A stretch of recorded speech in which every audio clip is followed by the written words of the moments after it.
First of all ಎಲ್ಲ full 30 minutes stop. So ಇವಾಗ head pack ಮಾಡಿ ರೆಡಿ ಆಗಿದ್ದೀನಿ. ಅವಾಗೆಲ್ಲ ನಾನು ತಲೆಗೆ ಸ್ನಾನ ಮಾಡ್ತೀನಿ. This is how my hair look. I don't want to put heat every time, but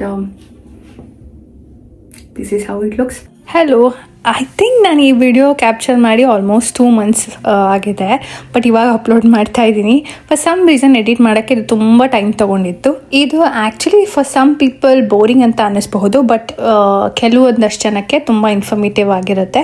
ಯಾಕೆಂದರೆ ನನಗೆ ಈ ಕ್ವೆಶನ್ ತುಂಬಾ ಜಾಸ್ತಿ ಬಂದಿತ್ತು, ಅವರಿಗೋಸ್ಕರ ಅಂತಲೇ ನಾನು ಈ ವಿಡಿಯೋ ಮಾಡಿದ್ದೀನಿ. ನೀವು ನನ್ನ ಇನ್ಸ್ಟಾಗ್ರಾಮಲ್ಲಿ ಫಾಲೋ ಮಾಡ್ತಾ ಇದ್ದರೆ ಗೊತ್ತಿರುತ್ತೆ. ಈಗಾಗಲೇ ನಮಗೆ ಒಂದು ಕಪಲ್ ಫ್ರೆಂಡ್ಸ್ ಇದ್ದಾರೆ, ಅವ್ರ ಜೊತೆ ಒಂದು ಚೆರಿ ಅನ್ನೋ ನಾಯಿ ಮರಿ ಕೂಡ ಇದೆ. ಅವ್ರ ಮನೆಗೆ ಯೂಶಲ್ ಆಗಿ ನಾವು ಹೋಗ್ತಾ ಇರ್ತೀವಿ. ಇಲ್ಲ ಅವ್ರು ನಮ್ಮನ್ನು ಮೀಟ್ ಮಾಡೋದು, ನಾವು ಅವ್ರನ್ನ ಮೀಟ್ ಮಾಡೋದಾಗ್ತಾ ಇರುತ್ತೆ. ಸೊ ಇವಾಗ ವೀಕೆಂಡ್, ಇವತ್ತು ಅಂದರೆ ರೆಕಾರ್ಡ್ ಮಾಡ್ತಿರೋ day was a weekend. So ಅವತ್ತು ನಾವು ಅವ್ರ ಮನೆಗೆ ಹೊರಡ್ತಾ ಇದ್ದೀವಿ.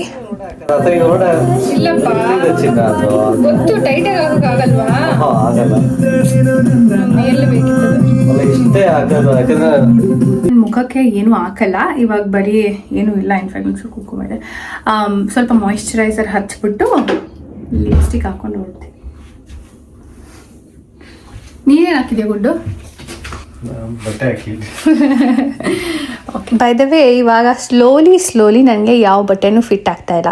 ಯಾವಾಗ ನಾನು ಚೆನ್ನಾಗಿದೆ ಅಂತ ಅದರೊಂದು ಬಟ್ಟೆ ಸುಮ್ಮನೆ ಆನ್ಲೈನಲ್ಲಿ ಆರ್ಡರ್ ಮಾಡಿ ಬಟ್ ಫಿಟ್ ಆಗಿರಲ್ಲ, ಫುಲ್ ಲೂಸ್ ಆಗಿದೆ, ಆದ್ರೂ ವಾಪಸ್ ಕೊಡೋಕ್ಕೆ ಇಷ್ಟ ಇಲ್ಲ ಅಂತ ಇಟ್ಕೊಂಡಿರ್ತೀನಲ್ಲ, ಅಂಥ ಬಟ್ಟೆಗಳು ಮಾತ್ರ ಇವಾಗ ಫಿಟ್ ಆಗ್ತಾ ಇದೆ. ಥ್ಯಾಂಕ್ಫುಲಿ ಅದು ಸೇವ್ ಮಾಡ್ತಾ ಇರ್ತದೆ ನನಗೆ. ಸೊ ಅದನ್ನೇ ಎಲ್ಲೋ ಹುಡುಕಿ ಹಾಕ್ಕೊಂಡು ಗೆಟಿಂಗ್ ರೆಡಿ. ಆಲ್ಸೋ ಇವ್ರೇನು ಹತ್ತಿರ ಇಲ್ಲ, 20 to 25 kilometers ಅಷ್ಟು ದೂರ ಇದ್ದಾರೆ. ಟ್ರಾಫಿಕ್ ಏನಿಲ್ಲ, ಅಷ್ಟು ಜಾಸ್ತಿ ಇರಲ್ಲ. ಆದ್ದರಿಂದ ನಾವು ಒಂದು 40 minutes ಒಳಗಡೆ ಅಂತೂ ರೀಚ್ ಆಗಿಬಿಡ್ತೀವಿ.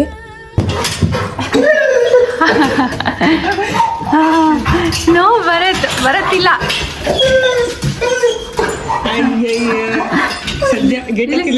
ಭಾರ ಆಗ್ತಿದೆ. ನಿಮಿಷ ಇದು ವಾಟರ್ ಬಾಟಲ್ ಕ್ಲೋಸ್ ಮಾಡಿ.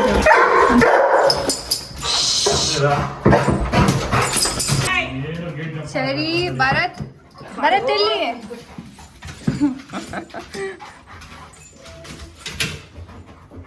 ಇನ್ಫ್ಯಾಕ್ಟ್ ಚರಿಗೆ ಭರತ್ ಅಂದ್ರೆ ಸಖತ್ ಇಷ್ಟ, ಅದಕ್ಕೆ ಹಿಂಗ ಆಟ ಇದ್ದಾನೆ ಪಾಪ.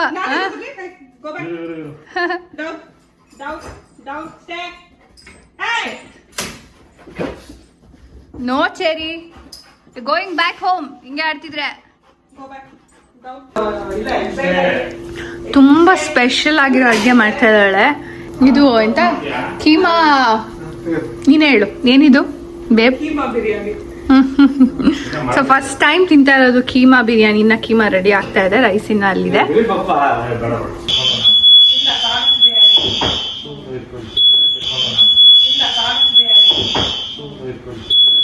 ಬಂದು ಒಂದು 5 minutes ಅಷ್ಟೇ ಆಗಿತ್ತು, ಬಟ್ ಯಾವುದೋ ಮನೆಯಲ್ಲಿ ಫೈರ್ ಅಲಾರ್ಮ್ ಆಗಿ, ಒಂದು ಮನೆಯಲ್ಲಿ ಫೈರ್ ಅಲಾರ್ಮ್ ಆದರೆ ಇಡೀ ಫುಲ್ ಅಪಾರ್ಟ್ಮೆಂಟಲ್ಲಿ ಕೇಳುತ್ತೆ. ಫುಲ್ ಅಂದರೆ ಎಲ್ಲ ಮನೆಯಲ್ಲೂ ಫೈರ್ ಅಲಾರ್ಮ್ ಆಗುತ್ತೆ, ಸೊ ದಟ್ ಎಲ್ಲರೂ ವಿಕೆಟ್ ಮಾಡಲಿ ಅಂತ. ಬಟ್ ಇಲ್ಲಿ ಫೈರ್ ಇಂಜಿನ್ ತುಂಬಾ ಬೇಗ ಬರುತ್ತೆ, ಮ್ಯಾಕ್ಸ್ ಟು ಮ್ಯಾಕ್ಸ್ 10 minutes ಅಷ್ಟೊಳಗಡೆ ಬಂದುಬಿಟ್ಟಿರುತ್ತೆ.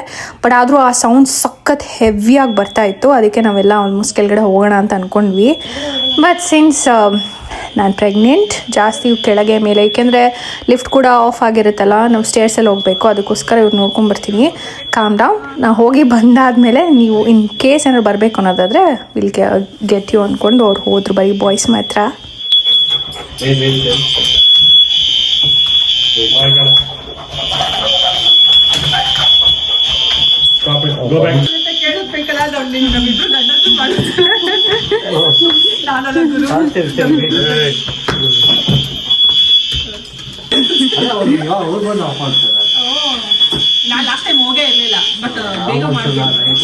ನಾವೇನ್ ಬರೋದ್ ಬೇಡ ಅಲ್ಲ.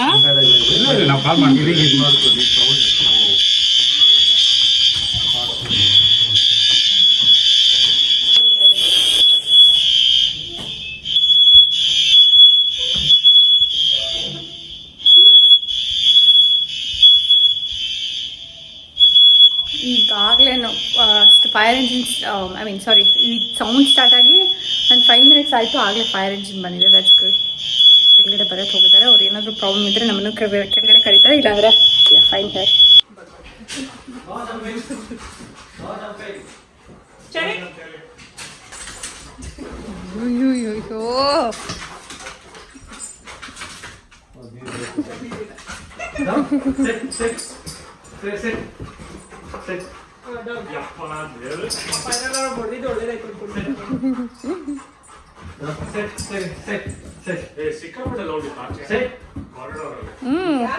Look so M.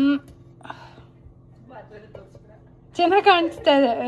ಚೆನ್ನಾಗೇ ಇದೆ, ತುಂಬ ಚೆನ್ನಾಗಿದೆ. ಇನ್ಫ್ಯಾಕ್ಟ್ ಚೆನ್ನಾಗಿ ತಿನ್ನೋಣ ಬಿಡಪ್ಪ, ಹೋಗ್ಲಿ. It's okay. ಅಲ್ಲ ಇಟ್ಕೋ, ಇಬ್ಬರಿಗೆ ಒಂದು ಎರಡೇ ಇರೋದು ನನ್ನ ಹತ್ರ. Hello all, welcome back to my channel.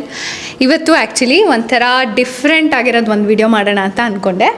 So ಅದೆಲ್ಲದಕ್ಕಿಂತ ಮುಂಚೆ ನಾನು ಎಲ್ಲರದ್ದು ಪರಿಚಯ ಮಾಡಿಕೊಡ್ತೀನಿ.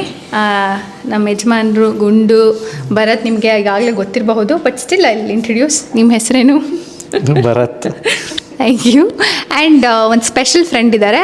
ಆ್ಯಕ್ಚುಲಿ US ಗೆ ಬಂದಮೇಲೆ ಫಸ್ಟ್ ಆಗಿ ನನಗೆ ಫುಲ್ ಕ್ಲೋಸ್ ಫ್ರೆಂಡ್ ಆಗಿದ್ದು ಇದು ಅಲ್ಲ. ಸೊ ಶಿ ಈಸ್ ಇವಳು ಸುಪ್ರೀತಾ, ಮೈ ಕ್ಲೋಸ್ ಫ್ರೆಂಡ್ ಇಲ್ಲಿ. ಬಟ್ ನೀನೇ ಇಂಟ್ರೊಡ್ಯೂಸ್ ಮಾಡ್ಕೊ.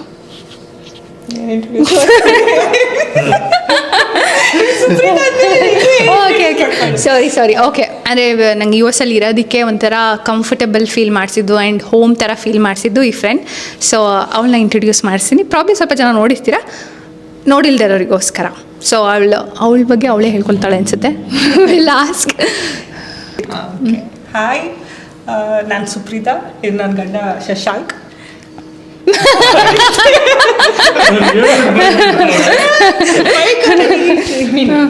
ತುಂಬ ಡಿಸೆಂಟ್ ಕಪಲ್ಸ್, ಜಾಸ್ತಿ ಮಾತಾಡೋದು. ನಿಮ್ಮ ಮಗನ ಬಗ್ಗೆ. ಓಕೆ, ಆ್ಯಂಡ್ ಇವ್ರ ಫ್ಯಾಮಿಲಿಯಲ್ಲಿ ಇವ್ರ ಮಗನೂ ಇದ್ದಾನೆ, ಅವನ್ನ ನೋಡಿರ್ತೀರಾ. But this is Cherry. Bharat ಅಂದರೆ ಸಖತ್ ಜಾಸ್ತಿ ಇಷ್ಟ. ಇದು ಇವರ ಮಗ ಚೆರಿ. ಸೋ ಫ್ರೆಂಡ್ಲಿ, ತುಂಬ ಇಷ್ಟಪಡ್ತಾನೆ ಎಲ್ಲರ ಜೊತೆ ಹೋಗೋದಕ್ಕೆ. ಎಷ್ಟೊಂದು ಕ್ವೆಶನ್ಸ್ ನನಗೆ ಇದ್ರ ಮೇಲೆ ಬರ್ತಾ ಇರೋದು, ದ್ಯಾಟ್ ಇಲ್ಲಿ ಜಾಬ್ ತೊಗೊಳ್ಳೋದು ಹೆಂಗೆ ಅಂತ, ಆ್ಯಂಡ್ ಹೆಂಗಿರುತ್ತೆ US ಅಲ್ಲಿ ಲೈಫ್ ಅನ್ನೋದ್ರ ಬಗ್ಗೆ. ಸೊ ಫಸ್ಟ್ಲಿ ನಾನಿಲ್ಲಿ ಬಂದಿದ್ದು ಮದುವೆ ಆದಮೇಲೆ. So I have no knowledge, ಅಂದರೆ ಜಾಬ್ ಫಸ್ಟ್ ಟೈಮ್ ಬಂದಾಗ ಇಲ್ಲಿ ಹೆಂಗೆ ತೊಗೊಳ್ಳೋದೇನಂತ. ಇವಾಗ ಐ ಆಮ್ ವರ್ಕಿಂಗ್, ಹೌದು. ಬಟ್ ಅದಕ್ಕಿಂತ ಮುಂಚೆ ನಾನು ಸ್ವಲ್ಪ ಏನು ಗೊತ್ತಿಲ್ಲದೆ ಇರೋರ ಥರ ಕೇಳ್ತೀನಿ, ಸೊ ದಟ್ ನಿಮಗೆ ಸ್ವಲ್ಪ ನಾಲೆಡ್ಜ್ ಜಾಸ್ತಿ ಸಿಗಲಿ ಅಂತ ಬೇಸಿಕ್ಕಿಂದ ಕೇಳ್ತೀನಿ. ಸೊ ಭರತ್ IT ಅಲ್ಲಿ ವರ್ಕ್ ಮಾಡೋದು, ಆ್ಯಂಡ್ ಶಶಾಂಕ್ ಮೆಕ್ಯಾನಿಕಲ್ ಫೀಲ್ಡಲ್ಲಿ ವರ್ಕ್ ಮಾಡೋದು. ಸೊ ಎರಡು ಡಿಫ್ರೆನ್ಸ್ ಕೇಳೋಣ, ಹೆಂಗಿತ್ತು US ಗೆ ಬಂದಾಗ ಹೆಂಗಾಯಿತು ಹಂಗೆ ಅಂತ. ಸೊ ಫಸ್ಟ್ ಭರತಿಗೆ ಕೇಳೋಣ.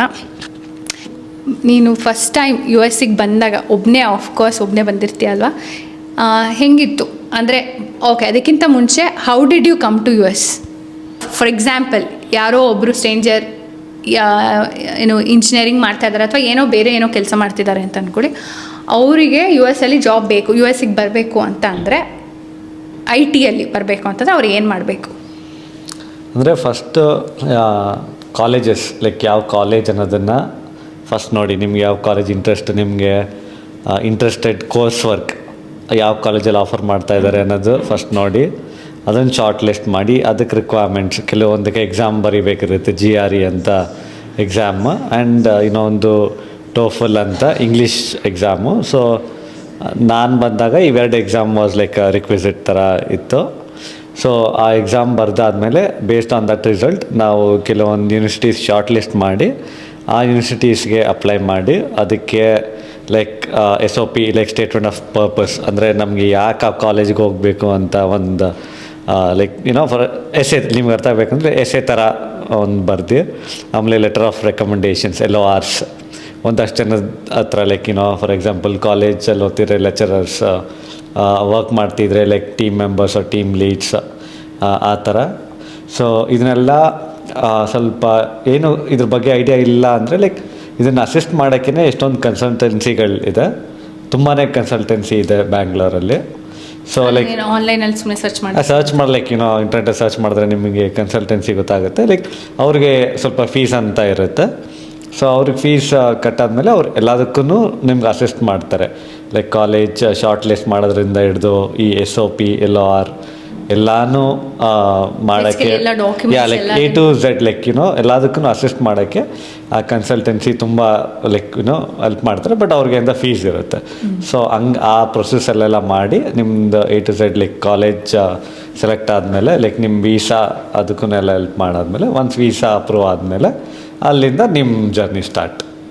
ಓಕೆ, ಅದಾದಮೇಲೆ ಫ್ಲೈಟ್ ಬುಕ್ ಎಲ್ಲ ನೀವೇ ಮಾಡಬೇಕು, ಟಿಕೆಟ್ಸ್ ಬುಕ್ ಎಲ್ಲ ಮಾಡಿದ್ರೆ. ಸೊ ಫ್ಲೈಟ್ ಬುಕ್ಕು ಇಲ್ಲಿ ಎಲ್ಲಿರೋದು, ಹೆಂಗಿರೋದು, ಯಾರ ಜೊತೆ ಇರೋದು ಅದೆಲ್ಲ ನಮ್ಮ ಕೆಲಸ. ಲೈಕ್ ಫೇಸ್ಬುಕ್ ಗ್ರೂಪ್ಸ್ ಇರುತ್ತೆ, ಅದ್ರ ಥ್ರೂ ಕನೆಕ್ಟ್ ಮಾಡಿ ನಂಬರ್ಸ್ ಎಕ್ಸ್ಚೇಂಜ್ ಮಾಡಿ ಸೊ ಹಂಗೆ ಕೋಆರ್ಡಿನೇಟ್ ಇದು ಮಾಡಿಕೊಂಡು. ಬೇಸಿಕಲಿ ನೀವು ಹೈಯರ್ ಸ್ಟಡೀಸಿಗೆ ಹೇಳ್ತಾ ಇದೆಯಾ? ಹೈಯರ್ ಸ್ಟಡೀಸ್ ಹೌದು, ಅಬ್ರಾಡಲ್ಲಿ. ಹಾಂ, ಓಕೆ, ಹೈಯರ್ ಸ್ಟಡೀಸಿಗೆ ಹೇಳ್ತಾ ಇದೆಯಾ? ಸೊ ಇನ್ ಕೇಸ್ ಡೈರೆಕ್ಟಾಗಿ ಇಲ್ಲಿಗೆ ವರ್ಕ್ ಮಾಡೋಕ್ಕೆ ಬರಬೇಕು ಅಂತಂದರೆ IT. ಓಕೆ, ಡೈರೆಕ್ಟಾಗಿ ವರ್ಕ್ ಮಾಡೋಕ್ಕೆ ಬರಬೇಕು ಅಂದರೆ ರೈಟ್ ನಾವು ಸ್ವಲ್ಪ US ಅಲ್ಲಿ ಜಾಬ್ ಮಾರ್ಕೆಟ್ ತುಂಬ ಟೈಟ್ ಆಗಿದೆ. ಸೊ ಏನು ಅಂದರೆ ಥಿಂಗ್ ಇಸ್, ನೀವು ಕಂಪನಿ ವೆಬ್ಸೈಟ್ಗೆ ಹೋಗಿ ಅಲ್ಲೇ ನಿಮಗೆ ಸೂಟಬಲ್ ಪ್ರೊಫೈಲ್ಸ್ ಲೈಕ್ ಪೊಸಿಷನ್ಸ್ ಯಾವುದಿದೆ ಅದಕ್ಕೆ ಒಂಥರ ಅಪ್ಲೈ ಮಾಡಿ ಇಂಟರ್ವ್ಯೂಸ್ ಎಲ್ಲ ಕೊಟ್ಟು ಅದು ಕ್ಲಿಯರ್ ಮಾಡಾದ್ಮೇಲೆ ಲೈಕ್ ಬೇಸಿಕ್ಲಿ ನಿಮಗೆ ವರ್ಕ್ ವೀಸಾ ಸ್ಪಾನ್ಸರ್ಶಿಪ್ ಬೇಕು. ಅದು ಯಾವ ಕಂಪನಿ ಸ್ಪಾನ್ಸರ್ ಮಾಡೋಕ್ಕೆ ಒಪ್ಕೊಳತ್ತೆ. ಸೊ ಅವರು ನಿಮ್ಮನ್ನು ಇಂಟರ್ವ್ಯೂ ಮಾಡ್ತಾರೆ. ಸೊ ಒನ್ಸ್ ಎಲ್ಲ ಸೆಲೆಕ್ಟ್ ಎಲ್ಲ ಆದಮೇಲೆ ಇಂಟರ್ವ್ಯೂ ಪ್ರೊಸೆಸ್ ಎಲ್ಲ ಆದಮೇಲೆ ಆ work visa like work visa ತುಂಬಾ ಇದೆ. ಲೈಕ್ H1B ಅಂತ ಒಂದಿದೆ, L1 ಅಂತ ಒಂದಿದೆ. ಸೊ L1 ಕ್ಯಾಟಗರೀಸ್ ಇದೆ. ಸೊ ಇವಾಗ H1B ಅಂದರೆ ಲಾಟ್ರಿ ಸಿಸ್ಟಮಲ್ಲಿ ವರ್ಕ್ ಆಗುತ್ತೆ. ಅದು ವರ್ಷಕ್ಕೆ ಒಂದು ಸಲ ನಡೆಯುತ್ತೆ. ಸೊ ಆ ಲಾಟ್ರೀಲಿ ನಿಮ್ಮ ಹೆಸರು ಪಿಕ್ಕಾಗಿ ಅಂದರೆ ಹಿಂಗೆ ನಿಮ್ಮ ಕೆಲಸ ಸಿಕ್ಕಿ ಆಮೇಲೆ ಲಾಟ್ರಿಗೆ ಹಾಕೋದು. ಸೊ ಲಾಟ್ರಿಲಿ ಪಿಕ್ ಆದರೆ ದೆನ್ ಅಪ್ರೂವಲ್ ಎಲ್ಲ ಆದಮೇಲೆ ನೀವು US ಡೈರೆಕ್ಟಾಗಿ ವರ್ಕ್ಗೆ ಟ್ರಾವೆಲ್ ಮಾಡ್ಬೋದು. ಆ ಲಾಟ್ರಿಲಿ ಪಿಕ್ ಆಗಲಿಲ್ಲ ಅಂದರೆ ಬರೋಕ್ಕಾಗಲ್ಲ. ಇದು ಓನ್ಲಿ ಫಾರ್ H1B. L1 ಆ ವೀಸಾ ಕ್ಯಾಟಗರಿ ನನಗಷ್ಟು ಗೊತ್ತಿಲ್ಲ, ಬಟ್ ಅದು ಓನ್ಲಿ ಕಂಪನಿ ಸ್ಪೆಸಿಫಿಕ್. ಸೊ ಅದಕ್ಕೇನು ಲಾಟ್ರಿ ಇರೋಲ್ಲ. ಸೊ ಅದು ಕಂಪನಿಯವರೇ ಡೈರೆಕ್ಟಾಗಿ ಲೈಕ್ US ಅಲ್ಲಿ ರಿಕ್ವಿಸಿಟ್ ಇದ್ದರೆ ಸೊ ಡೈರೆಕ್ಟಾಗಿ ಬರೋ ಥರ. ಸೊ ಬೇಸಿಕ್ಲಿ ನೀವೇ ಜಾಬ್ ಓಪನಿಂಗ್ಸ್ ಹುಡುಕಿ ಇಂಟರ್ವ್ಯೂ ಕೊಟ್ಟು ಅವ್ರು ಸ್ಪಾನ್ಸರ್ಶಿಪ್ ಮಾಡ್ತಿದ್ರೆ ಸೊ ಆ ಥರ ನೀವು ಡೈರೆಕ್ಟಾಗಿ, ಇದು ಓನ್ಲಿ ಫಾರ್ ನಾನು US. So that is for IT. ಇವಾಗ ನನಗೆ ಒಂದು ಸ್ವಲ್ಪ ನಾಲೆಡ್ಜ್ ಇಲ್ಲ ಮೆಕ್ಯಾನಿಕಲ್ ಫೀಲ್ಡ್ ಅಂತ ಬಂದರೆ ಅವ್ರದ್ದು ಹೆಂಗಿರುತ್ತೆ ಅಂತ. ಇವಾಗ ಮೆಕ್ಯಾನಿಕಲ್ ಇಂಜಿನಿಯರಿಂಗ್ ಮಾಡಿದ್ದು ಐ ಹೋಪ್ ಅಲ್ವಾ ನೀವು, ಅದೇ ಬ್ರಾಂಚ್ ಎಲ್ಲ ತೊಗೊಂಡಿದ್ದು. ಸೊ ಅಲ್ಲಿಂದ ಬರಬೇಕಂತಂದರೆ ಅದು ಹೆಂಗಿರುತ್ತೆ, I have no knowledge. So ಅದನ್ನು ಕೇಳೋಣ. ಇವಾಗ ಯಾರಾದರೂ ಮೆಕ್ಯಾನಿಕಲ್ ಇಂಜಿನಿಯರಿಂಗ್ ಮಾಡಿರೋರು ಇರ್ತಾರೆ, ಅವ್ರಿಗೆ US ಬರಬೇಕಂತಂದರೆ ಅವ್ರಿಗೆ ಹೆಂಗೆ ಬರೋಕ್ಕೆ ಸಾಧ್ಯ ಇದೆ ಅನ್ನೋದನ್ನು ನಾವು ಶಶಾಂಕಿಗೆ ಕೇಳೋಣ. ಶಶಾಂಕ್, ಅವ್ರ ಜರ್ನಿ ಬೇಸಿಕಲಿ ಈಗ ಇಂಜಿನಿಯರ್ಸ್ ಅವರು US ಬರಬೇಕು ಫಾರ್ ಜಾಬ್ಗೆ ಅಥವಾ MS ಎನಿಥಿಂಗ್. ಸೊ ನಾನು ಬ್ಯಾಚುಲರ್ಸ್ ಮಾಡಿದ್ದು ಮೆಕ್ಯಾನಿಕಲಲ್ಲಿ, ಬಟ್ ವರ್ಕ್ ಮಾಡಿದ್ದೆಲ್ಲ ಆಟೋಮೊಬೈಲ್ ಸೈಡು. ಆಮೇಲೆ ಇಲ್ಲಿ ಹೈಯರ್ ಸ್ಟಡೀಸ್ ಪರ್ಸ್ಯೂ ಮಾಡುವಾಗ ಮೆಕ್ಯಾನಿಕಲ್ ವಾಸ್ ಅನ್ ಆಪ್ಷನ್, ಬಿಟ್ಟರೆ ಇಂಡಸ್ಟ್ರಿಯಲ್ ಇಂಜಿನಿಯರಿಂಗ್ ಇತ್ತು. ಸೊ ನಾನೇನು ಮಾಡಿದೆ, just to be on a broader scale ಥರ I chose industrial engineering which will basically cover mechanical, electrical. So ನನಗೆ 2 ಬ್ಯಾಕ್ಗ್ರೌಂಡು ಇತ್ತು. ಸೊ ಇಂಡಸ್ಟ್ರಿಯಲ್ ಇಂಜಿನಿಯರಿಂಗ್ ಮಾಡಿಕೊಂಡು I started applying for jobs. So ಇಲ್ಲಿಗೆ ಬಂದು ಇಲ್ಲಿ MS ಮಾಡಲಿಲ್ವಾ ಅಥವಾ ಡೈರೆಕ್ಟಾಗಿ ನೀವು ಜಾಬ್ ಸ್ಟಾರ್ಟ್ ಇಲ್ಲ. ಮಾಡಿಲ್ಲ? ಸೊ ನಾನು ಅದೇ ಹೈಯರ್ ಎಜುಕೇಷನಿಗೆ MSc ಅಂತ ಬಂದೆ. ಸೊ ಅಲ್ಲಿ ಇಂಡಿಯಾಲಿದ್ದಾಗ ನಾನು ಪರಿಚಯ ಇದ್ದವ್ರ ಹತ್ರ ಕನ್ಸಲ್ಟೆನ್ಸಿ ಮೂಲಕ ನಾನು I started doing all this procedure to ಇಲ್ಲಿ ಮೂವ್ ಆಗೋಕ್ಕೆ. ಸೊ ಎಲ್ಲ ಅಪ್ಲೈ ಮಾಡಿ ಅದಾದಮೇಲೆ ಯೂನಿವರ್ಸಿಟೀಸ್ ಎಲ್ಲ ಶಾರ್ಟ್ ಲಿಸ್ಟ್ ಆಯಿತು. ಸೊ ಅದೇ ಭರತ್ ಹೇಳ್ದಂಗೆ GRE, TOEFL, so basic requisites ಇರುತ್ತೆ. ಸೊ ಅದೆಲ್ಲ ಕ್ಲಿಯರ್ ಮಾಡಿ ಯೂನಿವರ್ಸಿಟಿ ಎಲ್ಲ ಶಾರ್ಟೇಜ್ ಮಾಡೋ ಟೈಮಲ್ಲಿ ನಮ್ಮ ಬಡ್ಜೆಟ್ಟಿಗೆ ತಕ್ಕಂತೆ ಪ್ಲಸ್ ಕಾಲೇಜ್ ಓವರ್ವ್ಯೂ ರಿವ್ಯೂಸ್ ಎಲ್ಲ ಚೆಕ್ ಮಾಡಿ ನಮ್ಮ ಇದಕ್ಕೆ ಯಾವ್ದು ಸೂಟ್ ಆಗುತ್ತೆ ಅಂತ ರೆಕಮೆಂಡ್ ಅವರು ಮಾಡ್ತಾರೆ. ಸೊ ನನಗೆ ಯಾವುದು ಓಕೆ ಅನಿಸ್ತು, ಸೊ ಅದನ್ನು ಚೂಸ್ ಮಾಡಿಕೊಂಡು ಬಂದು ಇಲ್ಲಿ ಮಾಸ್ಟರ್ಸ್ ಮಾಡಿಕೊಂಡೆ. ಸೊ ಮಾಸ್ಟರ್ಸ್ ಮುಗಿತಂಗೆ ನಾನು ಜಾಬ್ ಸ್ಟಾರ್ಟ್ ಮಾಡಿದೆ ಅಪ್ಲೈ ಮಾಡೋದು. ಸೊ ಮೆಕ್ಯಾನಿಕಲಿಗೆ ಬೇಸಿಕಲಿ ಸಪೋರ್ಟ್ ಅಂದರೆ ನಿಮಗೆ ಜಾಸ್ತಿ ಕನ್ಸಲ್ಟೆನ್ಸೀಸ್ ಇಲ್ಲ. ಸೊ ಡೈರೆಕ್ಟ್ ಕಂಪನಿ ಪ್ರೊಫೈಲ್ಸೇ ನೋಡಿಬಿಟ್ಟು ಕಂಪನಿಗೆ ಡೈರೆಕ್ಟಾಗಿ ಅಪ್ಲೈ ಮಾಡಬೇಕು. ಸೊ ನೀವು ಮಾಸ್ಟರ್ಸ್ ಮಾಡಿದ್ದು ಎಲ್ಲಿ? ಮಾಸ್ಟರ್ಸ್ ಮಾಡಿದ್ದು ಯೂನಿವರ್ಸಿಟಿ ಆಫ್ ಮೇರಿಲ್ಯಾಂಡ್ ಅಂತ, Baltimore, Maryland. Okay, that is completely East Coast. So ಇವಾಗ ಖರ್ಚು ಬಗ್ಗೆ ಮಾತಾಡೋಣ. ಸೊ ಸಂಬಡಿ ಅವ್ರಿಗೆ ಗೊತ್ತಿರಲ್ಲ ಎಷ್ಟು ಖರ್ಚಾಗಬಹುದು ಅಂತ. ಅಲ್ಲಿ ಅಂದರೆ ಈ ಥರ ನೀವು ಮಾಡಿದ್ದು ಮಾಸ್ಟರ್ಸ್ ಯಾವುದ್ರಲ್ಲಿ ಮಾಡಿದ್ದು ನೀವು?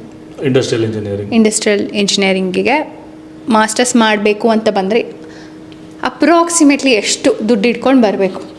ಸೊ ಅದೇ ಹೇಳ್ದಂಗೆ ನಿಮ್ಮದು ಯೂನಿವರ್ಸಿಟಿದೆಲ್ಲ ಶಾರ್ಟ್ ಲಿಸ್ಟ್ ಮಾಡ್ತೀರಲ್ವಾ, ಸೊ ಈಚ್ ಯೂನಿವರ್ಸಿಟಿ ನಿಮ್ಮದು ಫೀಸ್ ಸ್ಟ್ರಕ್ಚರ್ ಎಲ್ಲ ಬೇಸ್ಡ್ ಆನ್ ದ ಲೊಕೇಶನ್ಸ್ ಇರುತ್ತೆ, plus based on what degree you obtain ಅನ್ನೋದಕ್ಕೆ ಅದರ ಸೀಮಿತವಾಗಿರುತ್ತೆ.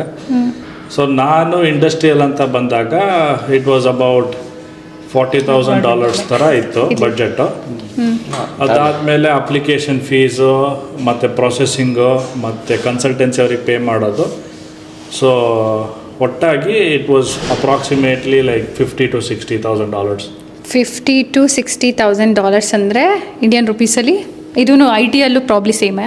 ಅದೇ ಡಿಪೆಂಡ್, ಶಶಾಂಕ್ ಹೇಳ್ದಂಗೆ ಒಂದೊಂದು ಕಾಲೇಜ್ ಮೇಲೆ ಡಿಪೆಂಡ್. ಲೈಕ್ ಪ್ರೈವೇಟ್ ಇನ್ಸ್ಟಿಟ್ಯೂಷನ್ಸ್ ಜಾಸ್ತಿ ಇರುತ್ತೆ, ಇಲ್ಲಿ ಸ್ಟೇಟ್ ಯೂನಿವರ್ಸಿಟೀಸ್ ಅಂತ ಇರುತ್ತೆ, ಅದಕ್ಕೆ ಸ್ವಲ್ಪ ಕಡಿಮೆ ಇರುತ್ತೆ ಕಂಪ್ಯಾರಿಟಿವ್ಲಿ. ಆ್ಯಂಡ್ ಎಷ್ಟೊಂದು ಯೂನಿವರ್ಸಿಟಿ ಸ್ಕಾಲರ್ಶಿಪ್ಸ್ ಆಫರ್ ಮಾಡ್ತಾರೆ, ಸೊ ಅದಕ್ಕೆ ಅಪ್ಲೈ ಮಾಡಿ ಲೈಕ್ ಎಷ್ಟು percentage of the fees structure. So basically approximately ಎಷ್ಟು ಒಟ್ಟಿನಲ್ಲಿ ದುಡ್ಡು ಇಟ್ಕೊಂಡು ಬರಬೇಕು ಇಲ್ಲಿಗೆ ಬರಬೇಕು? ಅಂದರೆ ಅಗೇನ್ ಇಟ್ ವೇರೀಸ್. ಇಂಥದ್ದೇ ಲೈಕ್ ಆನ್ ಆನ್ ಆ್ಯಾವ್ರೇಜ್ ತೊಗೊಂಡ್ರೆ ಒಂದು $50,000 ಲೈಕ್ $50,000. ಅದು ಎಷ್ಟಾಗುತ್ತೆ ಈಗಿನ ಟೈಮಲ್ಲಿ? ಸ್ವಲ್ಪ ಜಾಸ್ತಿ. ನಾವು ಲೈಕ್ ಒಂದು ಸ್ವಲ್ಪ ವರ್ಷದ ಮುಂಚೆ ವ್ಯಾಲ್ಯೂ ವ್ಯಾಲ್ಯೂ ಇತ್ತು, ರುಪಿ ಇತ್ತು. ಇವಾಗ ಸ್ವಲ್ಪ ಇನ್ನು ಕನ್ವರ್ಷನ್ $US ಜಾಸ್ತಿ ಇದೆ. ಸೊ ಇವಾಗ ಕಂಪೇರ್ ಮಾಡಿದ್ರೆ ಹತ್ರ 45 ಲಕ್ಷ ಬೇಕಾಗುತ್ತೆ ಒಂದು ಆವ್ರೇಜ್ ಆಗಿ. ಇದು ಬರೀ ಕಾಲೇಜ್ ಫೀ ಬಗ್ಗೆ ಹೇಳ್ತಾ ಇದ್ದೀವಿ? ನನ್ನ ಆವ್ರೇಜ್, ಎಸ್. ಬಟ್ ಇಲ್ಲಿಗೆ ಬಂದ ಮೇಲೆ ಬರೀ ಕಾಲೇಜ್ ಫೀ ಕೊಟ್ಬಿಟ್ಟಿರೋಕ್ಕಾಗಲ್ಲ. ಅಫ್ಕೋರ್ಸ್ ನಿಮ್ಮದು ಬೇರೆ ಬೇರೆ ಖರ್ಚುಗಳಿರುತ್ತೆ, ಅದಕ್ಕೆ ನಿಮ್ಮ ಪೇರೆಂಟ್ಸ್ ಹತ್ರ ದುಡ್ಡು ಹಾಕ್ಸ್ಕೊಳ್ತಾ ಇದ್ರಾ? ಅದು ಡಿಪೆಂಡ್ಸ್.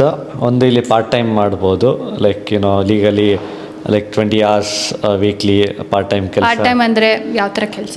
ಅಂದರೆ ಇವಾಗ ಕಾಲೇಜ್ ವಿತಿನ್ ಕಾಲೇಜಲ್ಲೇ ಎಷ್ಟೊಂದು ರಿಕ್ವೈರ್ಮೆಂಟ್ಸ್ ಇರುತ್ತೆ. ಇವಾಗ ಕಾಲೇಜ್ಗಳಲ್ಲಿ ಲೈಕ್ ಡೈನಿಂಗ್ ರೂಮ್ಸ್ ಅಂತ ಇರುತ್ತೆ, ಕಿಚನ್ ಇರುತ್ತೆ, ಲೈಕ್ ಇಲ್ಲಿ ಹಾಸ್ಟೆಲ್ಸ್ ಥರ ಇರುತ್ತೆ, ಅಲ್ಲಿ ವಾರ್ಡನ್ ಥರ ಆಗಲಿ, ಲೈಕ್ ರಿಸೆಪ್ಷನಿಸ್ಟ್ ಥರ ಆಗಲಿ, ಅಥವಾ ಡೈನಿಂಗಲ್ಲಿ ಕ್ಲೀನಿಂಗ್ ಫೆಸಿಲಿಟೀಸಲ್ಲಿ ಸೆಕ್ಯೂರಿಟಿ ಥರನೂ. ಅದೇ ರಿಸೆಪ್ಷನಿಸ್ಟ್. ಸೊ ಆ ಥರದ್ದೆಲ್ಲ ಲೈಕ್ ವಿತಿನ್ ಕಾಲೇಜ್ ಕ್ಯಾಂಪಸ್ಸಲ್ಲಿ ಲೈಕ್ ಪಾರ್ಟ್ ಟೈಮ್ ಆಗಿ ವರ್ಕ್ ಮಾಡೋ ಥರನೂ ಇರುತ್ತೆ. ಸ್ಮೈಲ್ ಗುಂಡು, ಇಟ್ಸ್ ಓಕೆ. ಅಲ್ಲ ಲೈಕ್ ಇನ್ಫಾರ್ಮೇಷನ್ ಅಲ್ವಾ. ಸೊ ವೆರಿ ಸೋಬರ್ ಆಗಿ ಹೇಳ್ತಾ ಇದೆಯಾ ಅಂತ ಎಲ್ಲಿದೆ. ಸೊ ಪಾರ್ಟ್ ಟೈಮ್ ಕೆಲಸ ಮಾಡಿ ಇಲ್ಲಿ ಲೈಕ್ ಅದಕ್ಕೆ ನೀವು ಪಾರ್ಟ್ ಟೈಮ್ ಕೆಲಸ ಮಾಡಿದ್ರೆ ಎಷ್ಟು ದುಡ್ಡು ಬರುತ್ತೆ ಒಂದು ತಿಂಗಳಿಗೆ? ಮಿನಿಮಮ್ ಇಷ್ಟಾದ್ರೂ ಬರುತ್ತೆ ನಮ್ಮ ಖರ್ಚಿಗೆ ಆಗುತ್ತೆ ಅನ್ನೋದು? ಇಲ್ಲ, ಆ ಥರ ಹೇಳೋದು ಕಷ್ಟ ಆಗುತ್ತೆ. ಡಿಪೆಂಡ್, ಲೈಕ್ ನೀವು ಮ್ಯಾಕ್ಸಿಮಮ್ 20 hours ಮಾಡ್ಬೋದು. ಸೊ ಡಿಪೆಂಡ್ಸ್ ಅಪಾನ್ ದ ಕೆಲಸ. ಲೈಕ್ ಅವರ್ಲಿ ಪೇ ಇರುತ್ತೆ US ಅಲ್ಲಿ. ಒಂದು ಅಗೇನ್ ಇಲ್ಲಿ ಸ್ಟೇಟ್ ವೈಸ್ ಎಲ್ಲ ಡಿಫರ್ ಆಗುತ್ತೆ. ಸೊ ನೀವು ಪಾರ್ಟ್ ಟೈಮ್ ಮಾಡಿಕೊಂಡು ಲೈಕ್ ನಿಮ್ಮ stay like basically house rent ಆಗಲಿ ಅಥವಾ ಇಲ್ಲಿನ ಗ್ರಾಸರೀಸ್ ಆಗಲಿ, ಸೊ ಅದು ಮ್ಯಾನೇಜ್ ಮಾಡೋ ಥರ ಅಷ್ಟು ಮಾಡಿದ್ರೆ ಐ ಥಿಂಕ್ ನೀವು ಸಪೋರ್ಟ್ ಮಾಡ್ಕೊಬೋದು. ಇಲ್ಲ ಅಂದರೆ ಲೈಕ್ ಮನೇಲಿ ಕೇಳಬೇಕು ಆ ಥರ.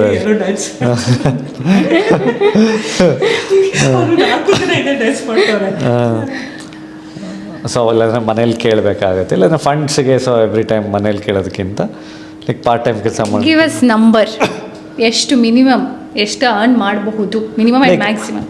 So maximum like weekly part ಟೈಮಲ್ಲಿ ಲೀಗಲಿ 20 hours ಮಾಡ್ಬೋದು. So per week. ಸೊ ನೀವು ಲೆಕ್ಕ ಹಾಕೊಂಡ್ರೆ like 20, 40, 60, 80 hours monthly. So on on average ಒಂದು $10-11 per hour ಅಂತ ಇಟ್ಕೊಂಡ್ರು. ಲೈಕ್ ಇವಾಗ 80 hours. So 80 into 11, 80 into 10 is like 800, 850 ಅನ್ನೋ ಥರ. ಟ್ಯಾಕ್ಸಸ್ ಎಲ್ಲನೂ taxes like this is without tax. Okay, approximate ಆಗಿ ಒಂದು $600 to $800. ನಮ್ಮ ಇಂಡಿಯನ್ ರುಪೀಸಲ್ಲಿ ಅರೌಂಡ್ 50,000. ಅಂದರೆ ಲೈಕ್ 50,000. 800 ಅಂದರೆ 65,000. ಇನ್ನು ಒಂದು 50,000 to 60,000 ಡಿಪೆಂಡ್. $600 to $800. ಹ್ಞೂ, $800 ಅಂದರೆ 50,000 ನೇಮ. $1,000 ಅಂದರೆ ಎಷ್ಟು? 75,000. ಓಕೆ, 64. ಓಕೆ. ಸೊ ನೀವು ಕೇಳಲ್ಲ, ಶಶಾಂಕ್ ಕೇಳ್ತೀರಾ? ಇಲ್ಲಿಗೆ ಬಂದಮೇಲೆ ನೀವು ಪಾರ್ಟ್ ಟೈಮ್ ಜಾಬ್ ಮಾಡಿದ್ರಾ?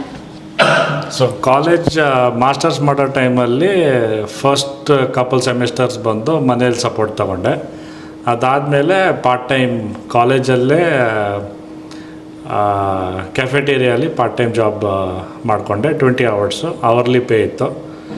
ಸೊ ಅಲ್ಲಿ ಏನು ಅರ್ನ್ ಮಾಡ್ತಿದ್ದೆ, I was in a position ಹೆಂಗಿತ್ತು ಅಂದರೆ I could take care of my living expenses ಅಂತ ಹೇಳ್ಬೋದು. ಲೈಕ್ ಮನೆ ಬಾಡಿಗೆ ಮತ್ತು ಬೇಸಿಕ್ ಗ್ರಾಸರೀಸ್, ಫುಡ್ ಏನಾದರೂ ಬೇಕಿದ್ದರೆ ಅದನ್ನು ಅದರಲ್ಲಿ ಮ್ಯಾನೇಜ್ ಮಾಡ್ಕೋಬೋದಿತ್ತು. ಸೊ ಖುಷಿಯಾಗಿ ಒಂಚೂರು ಓಕೆ, ನಿಮ್ಗೆ ಇಲ್ಲಿ ಫಸ್ಟ್ ಬಂದಾಗ ಅಫ್ಕೋರ್ಸ್ ನೀವಿನ್ನ ಚಿಕ್ಕವ್ರು ಇರ್ತೀರ, ಬಂದಾಗ ಆಗ್ತಾನೆ ಕಾಲೇಜ್ ಮುಗಿಸಿರ್ತೀರ ಅಥವಾ ಏನು 1 ವರ್ಷ 2 ವರ್ಷ ಮ್ಯಾಕ್ಸಿಮಮ್ ಆಗಿರುತ್ತೆ. ಸೊ ಅವಾಗಿಂದ ನೀವು ಯು ಆರ್ ವೆರಿ ಯಂಗ್.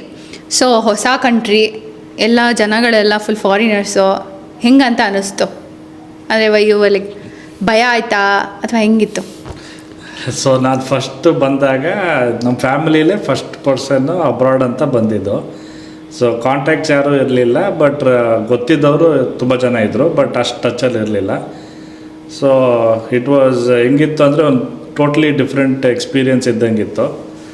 ಆಮೇಲೆ ಇಲ್ಲಿಂದು ಕಲ್ಚರು ಮತ್ತು ಇಲ್ಲಿಂದು ವೇ ಆಫ್ ಲಿವಿಂಗು ಅದೆಲ್ಲ ನೋಡಿ ನಿಧಾನವಾಗಿ ನಾನು ಕಲ್ತ್ಕೊಂಡು ಅದನ್ನು ಅಡ್ಯಾಪ್ಟ್ ಮಾಡಿಕೊಂಡೆ. ಅದಾದಮೇಲೆ ಅಷ್ಟೇ. ಓಕೆ, ನೀನು ಅದಕ್ಕೆ ಆನ್ಸರ್ ಮಾಡೋದಂದರೆ ನಿಂಗೆ ಹಿಂಗಂತ ಅನ್ನಿಸ್ತು ಅಂದರೆ ಫಸ್ಟ್ ಟೈಮ್ US ಅಂತ ಅಂದಾಗ ನಿಂಗೆ ಭಯ ಆಯಿತಾ? ನಿನ್ನ ಜೊತೆ ಫ್ರೆಂಡ್ಸ್ ಯಾರಾದರೂ ಇದ್ರಾ ಅಥವಾ ಹೆಂಗಾಯಿತು? ನನಗೆ first time like very first time ಅಂದರೆ ನಾನು ಇಲ್ಲಿ ಬಂದಾಗ ಮೊದಲು US ಕಡಿಮೆ ಜನ ಅಲ್ಲ. ಸೊ ನನ್ನ college town like small town, so ಜನ ಅಷ್ಟು ನೋಡಲಿಲ್ಲ.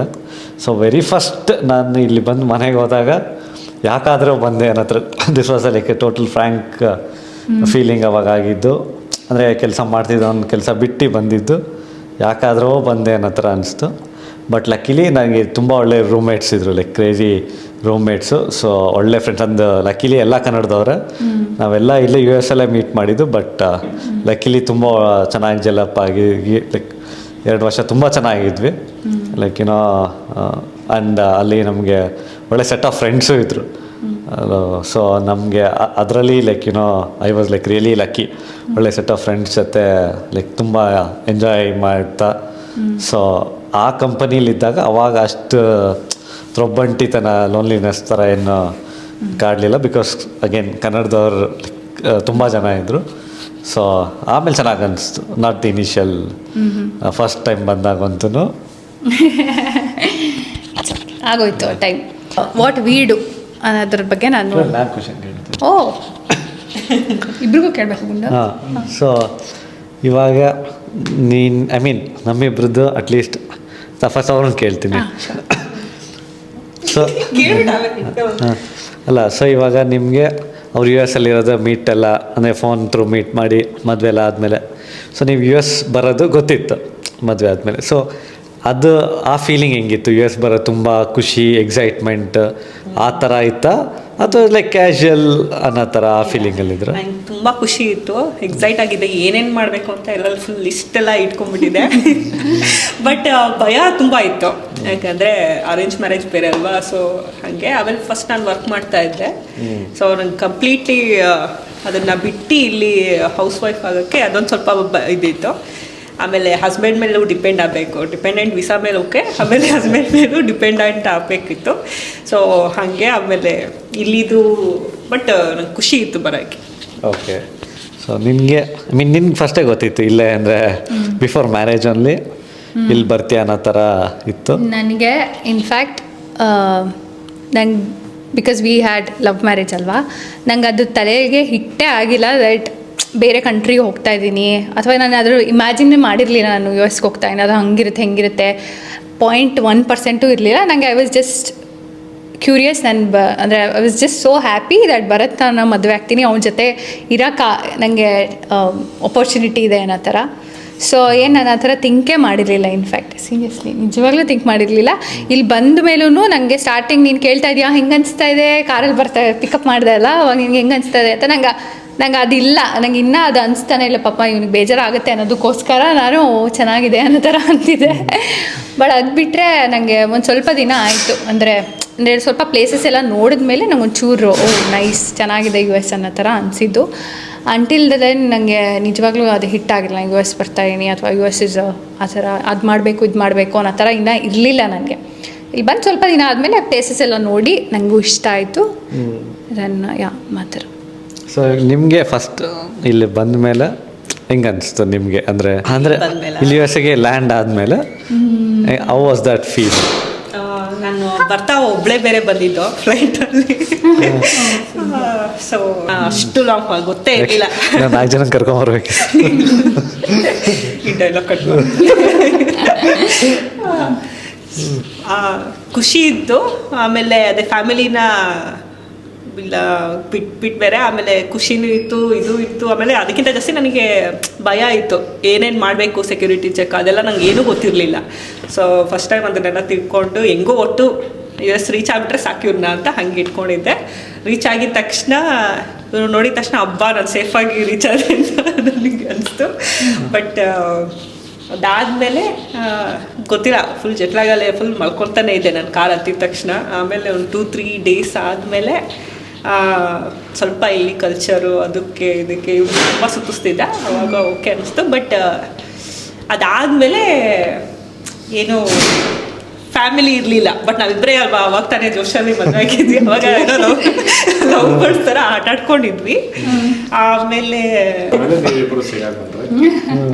ಇಲ್ಲಿ ಡಿಪೆಂಡ್ ಲೈಕ್ ವೈಫ್ ಹೆಂಗೆ ಬರ್ಬೋದು ಅಂದರೆ ಡಿಪೆಂಡೆಂಟ್ ವೀಸಾ, ನಾವೊಂದು ವರ್ಕ್ ವೀಸಾ ಅಲ್ಲಿ ಬಂದಮೇಲೆ ಸೊ ನಮ್ಮ ಮೇಲೆ ಡಿಪೆಂಡೆಂಟ್ ಅಂತ ಅವ್ರ ಸ್ಪೌಸಸ್ ಬರ್ಬೋದು. ಸೊ ಆ ವೀಸಾ ಅಲ್ಲೇ ಇಬ್ರು ಐ ಮೀನ್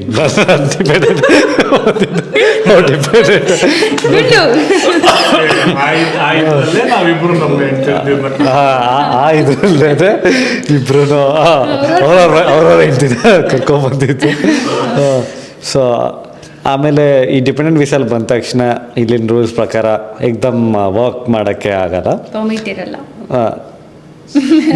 ಯಾರು ಕರೆಕ್ಟ್ ಮಾಡ್ತಿರೋದು? ಯಾರು ಕರೆಕ್ಟ್ ವರ್ಕ್ ಮಾಡಕ್ ಆಗಲ್ಲ ಅಂತಂದ್ರೆ ಶಕ್ತಿ ಇಲ್ಲ ವರ್ಕ್ ಮಾಡಕ್ಕೆ. ಓಕೆ ಆಯ್ತು ಸರಿ. ಸೊ ಇವರು ಡಿಪೆಂಡೆಂಟ್ ವೀಸಾ ಅಲ್ಲಿ ಬಂದಿದ ತಕ್ಷಣ ಇದು ವರ್ಕ್ ಮಾಡೋಕ್ಕೆ ರೆಸ್ಟ್ರಿಕ್ಷನ್ಸ್ ಇರುತ್ತೆ, ಸೊ ಅಷ್ಟು ಈಸಿ ಇರಲ್ಲ. ಸೊ ಅವಾಗ ಟೈಮ್ ಪಾಸ್ ಹೆಂಗೆ ಮಾಡ್ತಿದ್ರು ಅನ್ನೋ ಥರ ಕೇಳೋಣ.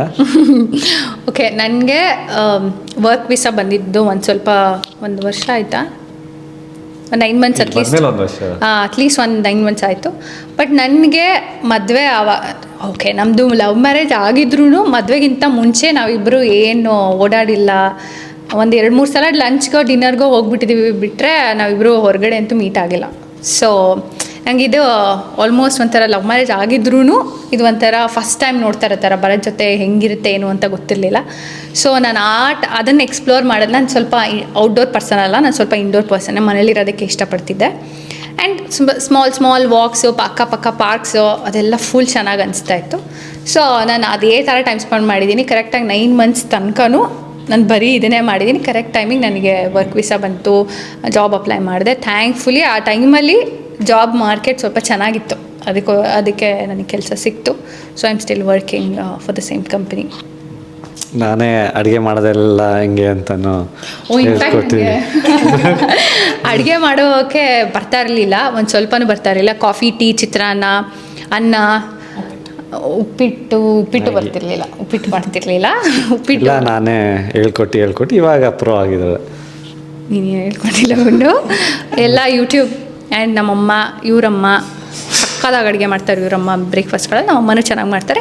ಅಥೆಂಟಿಕ್ ಫುಡ್ ಎಲ್ಲ ಕೆಲವೊಂದು ನಾನು ಹುಟ್ಟಿ ಬೆಳೆದಿದ್ದೆಲ್ಲ ಅದೇ ಫುಡ್ ತಿಂದಿಯಲ್ಲ, ಸೊ ಆ ಥರದ್ದೆಲ್ಲ ನಮ್ಮಮ್ಮಂಗೆ ಕೇಳ್ಕೊಳ್ತಿದ್ದೆ. ಬಟ್ ಅದರ್ವೈಸ್ ಇವರಮ್ಮನೂ ಫುಲ್ ಸಕ್ಕದಾಗಿ ಮಾಡ್ತಾರೆ.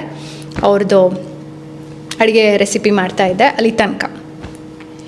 ಇಲ್ಲ ಲೈಕ್ ಡಿಪೆಂಡೆಂಟ್ ವೀಸಾ ಅಲ್ಲಿ ಬಂದ ಮೇಲೆ ಲೈಕ್ ಟೈಮ್ ಹೆಂಗೆ ಟೈಮ್ ಸ್ಪೆಂಡ್ ಮಾಡ್ತೀರ ಅವ್ರು ಲೈಕ್ ವರ್ಕ್ ಹೋದಾಗ? ಅಟ್ಲೀಸ್ಟ್ ಅವರು ನೀವು ಹೆಂಗೆ ಕಾಲ ಕಳೀತಿದ್ರು? ವರ್ಕ್ ಫ್ರಮ್ ಆಫೀಸ್ ಬೇರೆ ಅಲ್ಲ. ಸ್ಟಾರ್ಟಿಂಗ್ ನಾನು ಬಂದೆ ಅಂತ ಒಂದು 2 ವೀಕ್ಸ್ ರಜೆ ತೊಗೊಂಡಿದ್ದೆ, ಅವಾಗ ಗೊತ್ತಾಗಲಿಲ್ಲ. ಅದಾದಮೇಲೆ ಇವನು ಆಫೀಸ್ಗೆ ಹೋದ. ಆಮೇಲೆ ಸುಮ್ಮನೆ ಬಟ್ ತುಂಬ ಬೋರಿಂಗ್ ಇತ್ತು. ನಾನು ವರ್ಕ್ ಮಾಡಿ ಬಿಟ್ಟು ಬಂದಮೇಲೆ ಮನೇಲಿ ನಾನು ವೆಕೇಷನ್ ಅಂತ ಅಂದ್ಕೊಂಡು ಚಿಲ್ ಮಾಡ್ತಿದ್ದೆ. ಆಮೇಲೆ ಇವನು ಪಾಪ ಆಫೀಸ್ ಮುಗಿಸ್ಕೊಂಡು ಬಂದಮೇಲೆ ನಂದು ಈವ್ನಿಂಗ್ ಎಲ್ಲ ಹೊರಗಡೆ ಕರ್ಕೊಂಡು ಹೋಗ್ತಿದ್ದೆ. ಸೊ ಲಿಟ್ರಲಿ ದಿನ ಹೊರಗಡೆ ಹೋಗ್ತಿದ್ವಿ. ಆಮೇಲೆ ಇಲ್ಲಿ ಎಲ್ಲ ಊರೂರು ಸುತ್ತಬಿಟ್ಟು ಬೋರ್ ಆಯಿತು ನನಗೆ. ಒಂದು ವರ್ಷ ಆದಮೇಲೆ ಅದೇ ವರ್ಕ್ ಪರ್ಮಿಟ್ ಸಿಗೋಕ್ಕೆ 1 ಇಯರ್ ಬೇಕಲ್ವಾ. ಆ್ಯಕ್ಚುಲಿ ಇದು ಸುಮ್ಮನೆ ಒಂದು ಬಿಕಾಸ್ ಈ ಥರ ಕ್ವೆಶನ್ಸ್ ನನಗೆ ಜಾಸ್ತಿ ಬರ್ತಾ ಇರೋದ್ರಿಂದ ಐ ಥಾಟ್ ಎಲ್ಲರೂ ಇದ್ದೀವಿ ಅಲ್ವಾ, ಸ್ವಲ್ಪ ಜಾಸ್ತಿ ಇನ್ಫಾರ್ಮೇಷನ್ ನಿಮಗೆ ಸಿಗಬಹುದು ಅಂತ ಜೊತೆ ಕೂರಿಸ್ಕೊಂಡು I thought I'll make a video. I hope ಇದು ನಿಮ್ಗೊಂದು ಸ್ವಲ್ಪ ಇನ್ಫಾರ್ಮೇಟಿವ್ ಆಗಿತ್ತು ಅಂತ. ಸೊ ನಿಮಗೆ this will be my first ಈ ಥರದ video, this is my first one. So I hope next one will be better, ಇದಕ್ಕಿಂತ ಲಾಟ್ ಬೆಟರ್ ಆಗಿರುತ್ತೆ, ಒಂದು ಸ್ವಲ್ಪ ಎಕ್ಸ್ಪೀರಿಯನ್ಸ್ ಬಂದಿರುತ್ತೆ ನನಗೆ ಅಂತ. Hope you like the video. ನಿಮ್ಗೆ ಇಷ್ಟ ಆಗಿದ್ರೆ ಸಬ್ಸ್ಕ್ರೈಬ್ ಮಾಡಿ. ಫಾಲೋ, ಶೇರ್ ಆ್ಯಂಡ್ ಕಮೆಂಟ್ ಮಾಡಿ ಗುಡ್ ಮಾಡಿ ಹಾಂ ಫೀಡ್ಬ್ಯಾಕ್ಸ್ನ ಆ್ಯಕ್ಚುಲಿ ಮಾಡಿ. ಥ್ಯಾಂಕ್ ಯು ಸೋ ಮಚ್ ನೀವು ನನ್ನ ವಿಡಿಯೋ ನೋಡಿದ್ದಕ್ಕೆ. And take care. Bye bye.